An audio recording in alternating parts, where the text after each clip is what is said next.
नमस्कार जी, राम जी। आज हमारे साथ अक्षत है, आप सब जानते हैं। एक बार इनसे चर्चा हुई थी तो इन्होंने हमें बताया था कि भई मैं साइकोलॉजी का बड़ा शौकीन हूँ।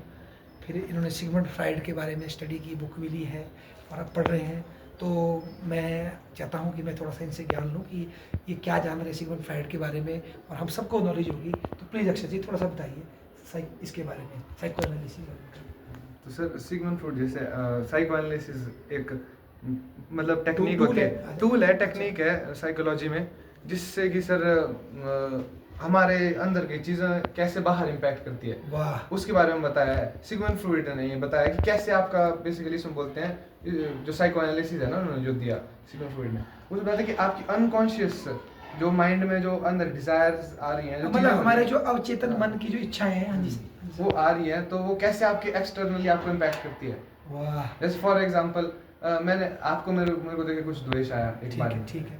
आप फिर आपने कहा टॉलरेट के लिए कोई हाँ, कोई चुप दिक्कत रहो, नहीं, हाँ जी। अंदर दबा दिया, हाँ। फिर अगली बार फिर से वैसा आपने फिर से दबा दिया, एक टाइम आएगा कि वो फट जाएगा और फिर हो सकता है लड़ाई उस टॉपिक पे ना हो जिस पे वो, हाँ, लेकिन वो immediate छोटी कारण छोटी बनेगा। चीज़ों पे भी हो जाएगा वो, क्योंकि वो हाँ। किस चीज़ पे वो फटा है। तो ये सर बेसिक चीज़ है, क्योंकि वो व्यक्ति के अंदर से एक्सप्लोड हो जाता है ना। जैसे पति पत्नी के बीच में खबर आई कि भी पानी के लिए झगड़ा हो गया, पति ने हाँ। पानी मांगा, पति ने नहीं दिया। छोटी छोटी पर वो उसमें हम वो भूल जाएंगे कि जो काफी टाइम से उनके बीच में जो साइको चल रहा है अंदर, वो हम समझ नहीं पाएंगे। वाह, क्या बात है। इसलिए बोलते हैं कि वो बोलते हैं कि अगर कोई भी प्रॉब्लम है उनकी, मतलब फर्दर स्टडीज में बोलते हैं कि जैसे अगर आपको पहली बार जब वही आ रहा है ना अंदर, जिसको बोलते हैं संशय, हम हिंदी में संशय बोलते हैं ना, डाउट डाउट आता है किसी को देख के, उससे टाइम क्लैरिफाई करो। जैसे मेरे को आपको देख कुछ मैं आपको विनम्रता से बोल सकता हूँ कि मुझे आपको देख के ऐसा फील हो रहा है, तो ये क्या है, ठीक मैं कैसे इसको करता हूँ, किसी ऐसे व्यक्ति से पूछ सकते हैं जो इमोशंस को मैनेज करना जानता हूँ, या फिर सर वो मतलब साइकियाट्रिस्ट के पास साइकियाट्रिस्ट या फिर सर वो खुद से भी पूछ सकते खुद हैं। से पूछ हाँ, सकता खुद है। मंथन कर खुद सकते के माइंड से तो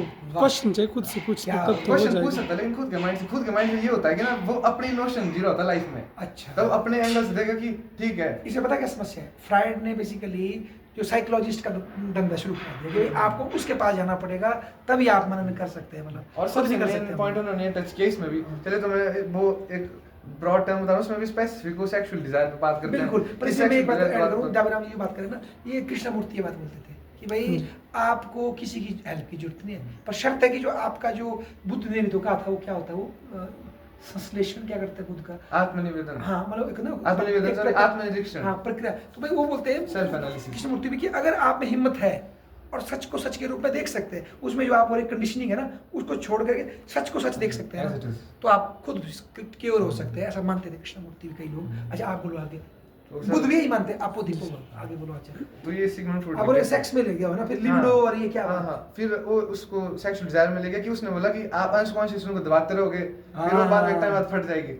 फिर अब इसमें कुछ लोगों के बहुत ज्यादा क्रिटिक है, कुछ लोगों के बड़े फेवर में कि हाँ फिर बोल रहा है बिल्कुल जैसे ठीक। उन्होंने इंसेस्ट वगैरह के बारे में बात की, जो एक पारिवारिक जो रिश्ते खराब हो जाते हैं कि भाई बच्चे के मन में माँ के प्रति या बेटी के मन में पिता के, ऑडिपस कॉम्प्लेक्स इस तरह के बोलते हैं। तो बोलते थे कि समाज के कई बंधन हम पे लगे, बेटा ऐसे बिहेव नहीं करना, ये नहीं करना, तो आदमी उसको सप्रेस करता है और बाद में अंतर्मन से उसकी जो हिलोरे उठते हैं, तो उसके बाद उसकी जो पर्सनैलिटी विकृत हो जाती है। मतलब इस तरह से देखता हुआ है ना, क्या बोलते हैं आप? मेरे को लगता है कि कहीं ना कहीं वो भी ना अगस्त काम्टे की तरह, जैसे अगस्त काम्टे ने सोशियोलॉजी को विज्ञान बनाने की कोशिश की ना, उसने मानव की चेतना को विज्ञान बनाने की कोशिश की। और एक तरह से नेगेटिव है ये कि आपने उसको विज्ञान बना दिया कि अगर किसी को सेक्सुअल डिजायर सपने आ रहे हैं तो तैने ये रिप्रेस किया है। वो असली में जो सिगमंड फ्रॉइड था वो फिजियोथेरेपिस्ट था ना। हाँ। वो फिजियोथेरेपिस्ट था, लेकिन उसका इंटरेस्ट था साइकोलॉजी में। फिर उसने वो किया और फिर उसने देखा कि किस तरह से हमारे जो आप अंदर सप्रेस करे हो डिजायर्स, वो अनकॉन्शियस एक टाइम बाद कैसे आपके एक्सटर्नल बिहेवियर में पता चलती है। वाह। और इससे रिलेटेड एक और थ्योरी है साइकोलॉजी में, जिसको बोलते हैं बिहेवियरिज्म, कि आपके इंटरनल जो इमोशंस होते हैं उससे आपके बाहर बिहेवियर पे कैसे फर्क पड़ता है। इस पे एक बहुत ही फेमस केस स्टडी हुई है, जो बहुत ज्यादा सुनी जाती है, बताई जाती है कि एक केस स्टडी की गई कुत्तों पे। घर में पेट डॉग्स थे, तो पेट डॉग्स पे क्या किया कि एक जो उनके मालिक थे वो जब भी आते तो घंटी बजाते और घंटी बजाते उनको खाने देते। तो अब बहुत समय तक वो करते रहे तो कुत्तों की कंडीशनिंग बन गई। अब जब भी कोई बाहर से घंटी बजाता तो कुत्ते एकदम से आते हैं और सलेवेट करते हैं, मतलब ये उनकी लार तो निकलती है। आदमी की भी कंडीशन। लार निकलती। वैसे ही नोटिफिकेशन का कंसेप्ट वैसे नहीं, व्यक्ति का नोटिफिकेशन आती है पहले शुरू में, तो उसको फोन का इतना विजुअल नहीं होता है, लेकिन एक बार जब वो हैबिट बन जाती है तब एकदम से टिंग नोटिफिकेशन आएगी तो उसके दिमाग में चला है कौन मेरे को मैसेज कर रहा है, शायद अभी वो सबसे इंपॉर्टेंट काम अभी है। तो सर ऐसे ये थ्योरी बिहेवियरिज्म से रिलेट होती है और बहुत इंटरेस्टिंग चीज है जो प्रैक्टिकली हम देख सकते हैं अपने अंदर। वाह बेटा, क्या बात बोली आपने। पर हाँ, ये जरूर था कि इन्होंने जो जिस तरह से मानव व्यवहार की कैटेगरियां बनाती ना एनालिसिस की, वो गलत, मानव को एक मतलब उसमें डाल दिया।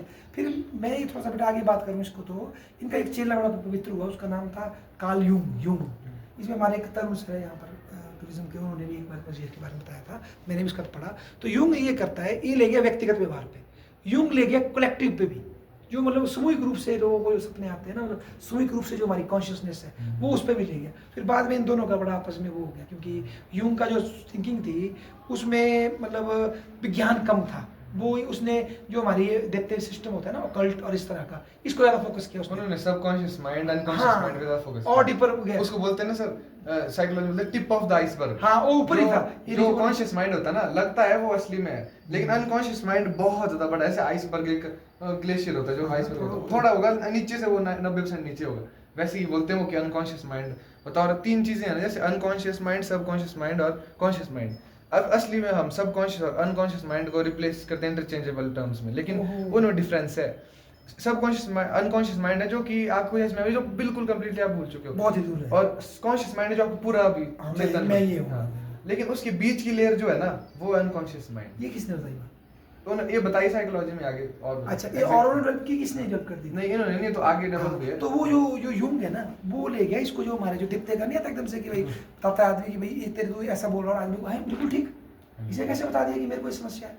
वो जो चीज़ है, जो ये कलेक्टिव जो शमनिज्म है, जो देवताओं के तत्व आते हैं, उसको ले गया वो, कि भाई शमन का एक्सपीरियंस कैसे होता है। तो यूंग आगे में इसको और आगे ले गया, पर फिर गुरु और चीज लेके वहां से बनी, क्योंकि वो अलग हो गया। हाँ, वो उन्होंने कहा कि एम्पिरिकल नहीं है ये, तो हाँ। सिर्फ आप स्पेकुलेट कर जा रहे हो।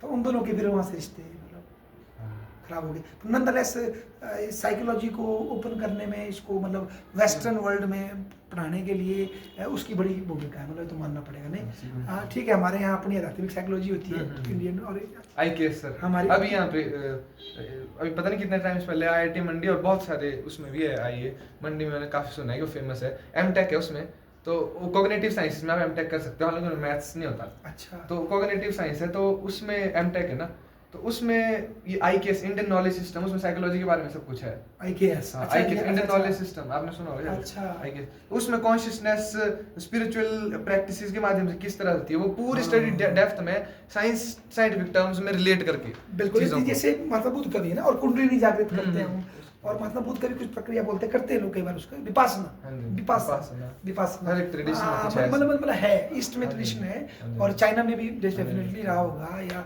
वो जो थे हमारे वो लाओ तुज जो थे, है ना, कई विद्वान हैं, मतलब तो पर वेस्ट में इस बंदे ने इसको साइकोलॉजी को फेमस किया। नहीं, चलो देखो बेटा, आप इतने मतलब आपका विषय जो ज्योग्राफी है और पॉल साइंस माइनर है, पर उसके बावजूद भी आप में ऐसी मतलब रुचि है जानने की, और हमें भी आपने प्रकाशित किया।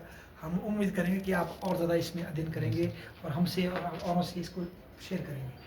बहुत बहुत धन्यवाद।